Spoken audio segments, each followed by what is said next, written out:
12:32, Gernikako batalioiak Euskal Oroimen kolektibon irauten du. Baieztapen ofiziala da. 1945 sortu zuen Eusko Jaurlaritzak, 1987 gudari voluntarioz osatuta horrela, Jose Antonio Agirre lehendakariak argi utzi nahi izan zion munduari Euskaldunek fasismoaren aurka borrokatuko zutela, eta gehiago jakin nahi dugu Irati. Bai, eta hori gure lankide Fran Dolosorrek idatzitako liburuaren bitartez ezagutuko dugu. Berehala hitz egingo dugu berarekin, baina errepasa dezagun historia horretako zati bat. Nazien hainbat tropa isolatu, baina gotortuta geratu baitziren, gogora dezagun horietako bat, Poan de Graben bordeletik gertu, Gernikako bataioak gatazka hartan hartu zuen parte, eta bordelea eskatu zutenean bertan eginiko garaipenaren desfilearen parte izan ziren. Ikurrina zeramatela, irudi simbolikoa. Basaten genuen, Gernikako bataioari buruzko liburua idatzi du gure lankide Frank Dolosorrek. Frank, egunon. Baita zueri ere, egunon deneri. Aipatzen genuen, bataioiaren historia nahiko ezaguna da, baina guztia bezala denboraren poderioz azten joan da. Zer bultatuta ditu liburu hau idaztera? Begira duela 10 urte dokumentala egin ginuen, etxe honentzat, Euskaraz Gaztelania eta frantsesez ere Frantziako telebista publikoarentzat, eta dokumental osoa da, osoa, aberatsa, ez guk egin genueneakotz, baizik eta gudariek parte hartu baizuten hor, Paco Perezek eta Jose Ramon Aranberriak. Baina gero, eta gainera hori nahieran eta primeran ikusten alda, gure plataformetan, baina ondoko urteetan, informazio gehiago agertu zitzaigun, batetik bertze bi gudari ezagutzeko orea izan nuen, eta gero dokumentu gehiago agiriak sekulan argitaratu gabeko argazkiak ere bai, eta testu ingurua nahi izan dugu ere sakondu hori dokumental batean ezin baita hola dira batean egin, liburu batek ematen du patxada hori, eta garrantzitsua da gogoratzea, orduan ze gertatu zen Hego Euskal Herriko lau lurraldeak frankismoaren pean bete-betean, eta erbestean zirelarik gizon horiek eta Eusko Jaurlaritza bera, buru Jose Antonio Agirre lehendakaria ura ere erbestean, hemen Ipar Euskal Herrian eta gero Frantzian ikusi zuten nola egin geroa segurtatzeko. Orduan Gernika bataioiak bi gauza ditu garrantzitsua aipatzeko, batetik ertzantzaren enbrioa izan zela, muina, kimua ertzantza sortzeko, zeren ez baizen aski Franco paretik kentzea, baizik eta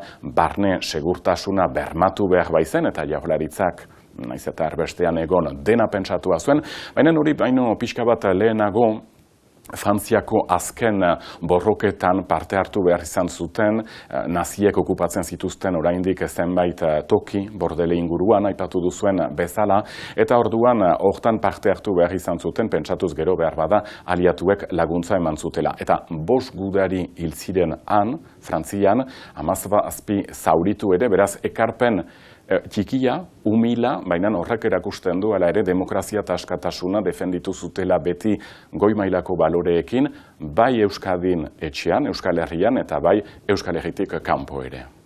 Aipatu duzu, Frank, gudari batzuekin izateko aukera izan duzula, orea izan dela, azkenean historia ezagutzeko modurik onena, horixe da, lekukoekin bertakoenekin hitz egitea.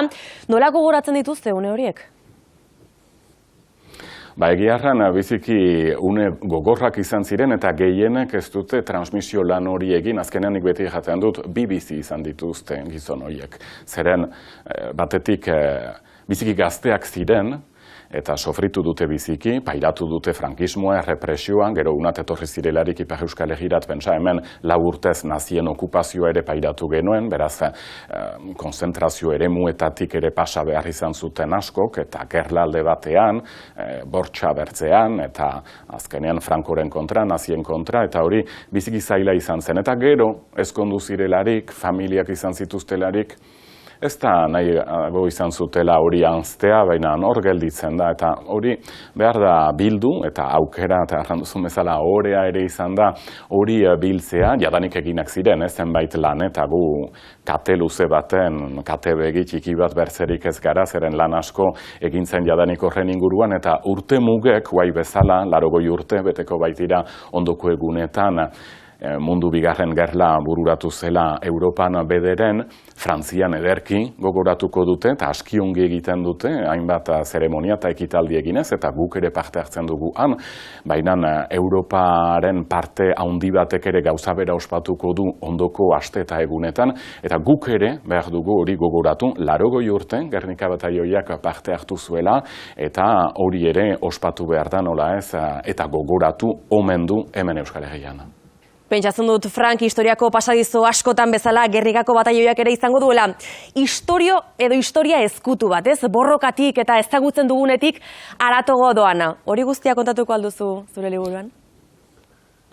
Bai, ze anekdota frango bada. Lehenik izena bera, Gernika, eta badakigu izen horrek nolako garrantzia indarra duen guretzat euskaldunentzat eta mundu osoan mezu unibertsala da.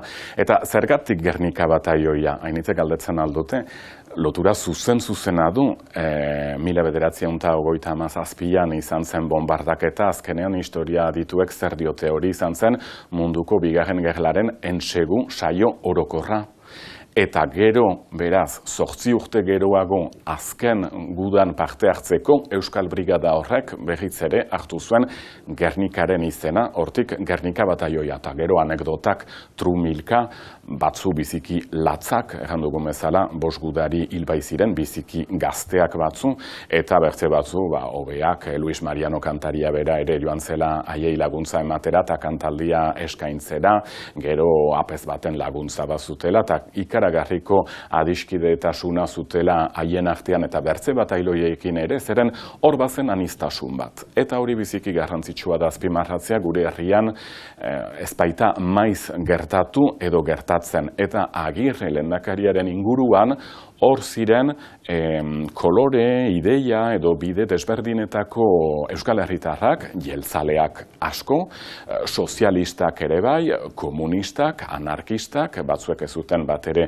eta kolorerik ere biziki gazteak zirelako, 17-18 urteko gizonak, aipatzen ditugu gizonak edo aurrak gazteak hasteko, eta gero Eusko Abertzaleekintza ere, ANV, eta Kepa Ordoki komandantea bera ere ANV-koa zen, eta banan horrek ez zuen gentzen Agirre lehendakariaren eta hurbileko laguntzailea zela, eta elkarrekin lan egin dute, eta hori ere, uste dut baloreetan ere azpimarratu behar dela biziki eta beti anistasun hori. Azkenean, frankistak izan ezik, frankistak salbu, denak barne hortan zinen Gernika bataioian. Baionatik gure lankide Fran Dolosor, eskerrik asko, Frank. Mila esker zueri, eta gogoratu bihar ekitaldia izanen dugula beraz Gernikan, Imanol Pratales lehendakaria ere antxe izanen da, hautetsi publikoa eta gudarien familia asko ere bilduko dela, deneri irekia da, eta antxe aipatuko ditugu gauza horiek eta gehiago. Mila esker eta egun hona izan. Hortxe izordua, eskerrik asko. Entzuten zenuten orduan, Gernika bataioiari buruzko historia ezaguna eta ez zain ezaguna ezagutu nahi baduzu gainera gure lankide zoragarri Fran Dolosorren eskutik, hortxe Gernika bataioia askatasunaren ametsa. Eta ikusten dugu gainera ez da zenbat keinu ere badaude memoria hori anzturan eror ez dadin eta belaunaldi berriei ere kontakizun egiteko beste modu bat ere bada.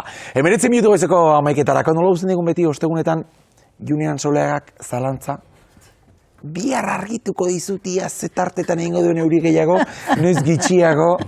Julian Soleagak egunon? Gaix, egunon. Junek badakilako nik normalean asteburuan kanpoko planak izaten dituela barruko baina,